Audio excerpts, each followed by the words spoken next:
Surat utang itu ya berarti sebuah perusahaan atau juga bisa negara Mhm, atau juga bisa badan usaha negara mhm. untuk berhutang kepada siapapun yang mau membeli.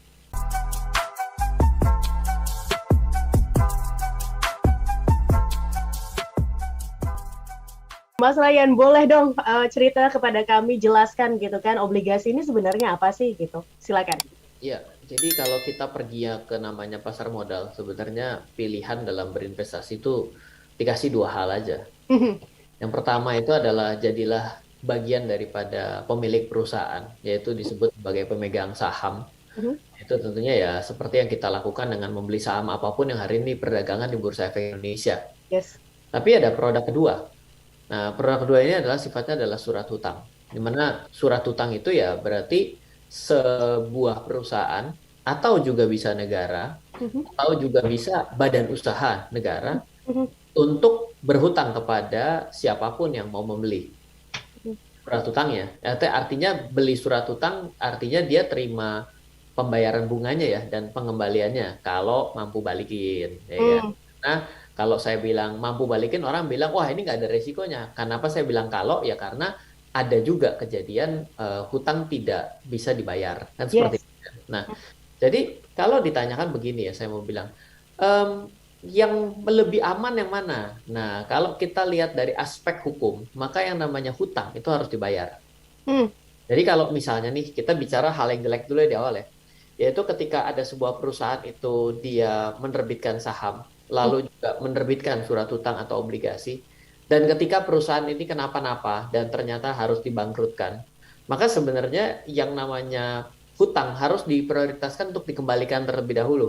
yes. Dari jual aset perusahaan, jual apapun, dikembalikan dulu. Dan ketika perusahaan ini ditutup, maka kan mungkin masih ada sisa-sisa, Mhm, mungkin mhm. ya. Nah, itu baru dibagikan kepada pemegang saham sisa-sisanya. Oh, oke. Ya, jadi agak sedikit orang bilang ya, kenapa orang mau jadi pemegang saham kan gitu jadinya ya. Ya, karena hidup ini ada sesuatu hal lebih dan tidak mungkin ada hal yang kurang saja. Hmm, Hal lebihnya apa dalam pemegang saham? Hal lebih dalam pemegang saham itu harga saham itu bisa mengalami kenaikan yang sangat fantastis. yes.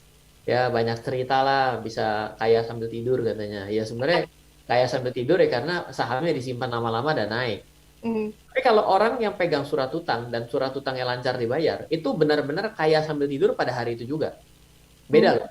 Kalau orang yang pegang saham itu kaya sambil tidur nanti setelah harga sahamnya naik. Baik. Mhm, Ya, atau punya saham dalam jumlah yang sangat banyak.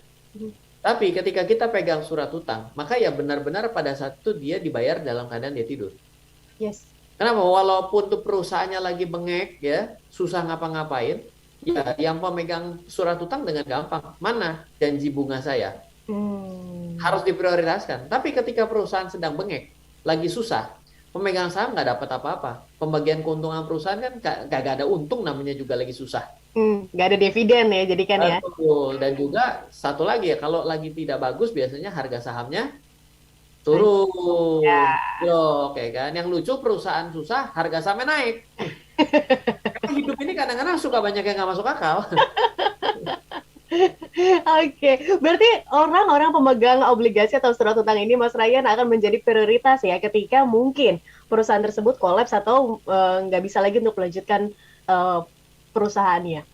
Perusahaan plus negara ya. Kan surat Ah, negara juga sama. yes. Jadi Mhm. konsepnya ketika bicara mengenai hutang, itu adalah harus diprioritaskan di depan. Ya. Hmm. Makanya banyak hal yang kejadiannya kalau pinjol-pinjol kemarin kan lagi rame itu ya, pinjaman online gitu ya. Mhm. Saya tidak tahu si A itu meminjam. Saya adalah istrinya dan ternyata meninggal. Oh, oke, saya bilang. Terus kenapa? Loh ya masa saya harus bayar? Oke, kalau gitu sekarang saya balik, saya Mhm. bilang. Kalau ternyata meninggal terus ninggalin harta mau nggak? Oh iya mau. Ah, menarik. Hidup ini memang banyak yang nggak masuk akal. Makanya Pilihnya yang enak doang gitu kan. jadi kalau kita menjalankan sesuatu dalam keuangan, tolong jangan standar ganda. Mhm. Saya selalu ngomong itu loh, dari berapa nih siaran Mbak Tasya nih siaran sama saya kayaknya belum sampai 20. Tapi, Belum. 5 kayaknya belum deh, berempat kita. tapi kata-kata itu sudah saya ulang berkali-kali kan. Benar, benar. Ya, karena kalau kita menerapkan standar ganda, pasti ngaco. Hmm. pasti investasinya nggak tumbuh.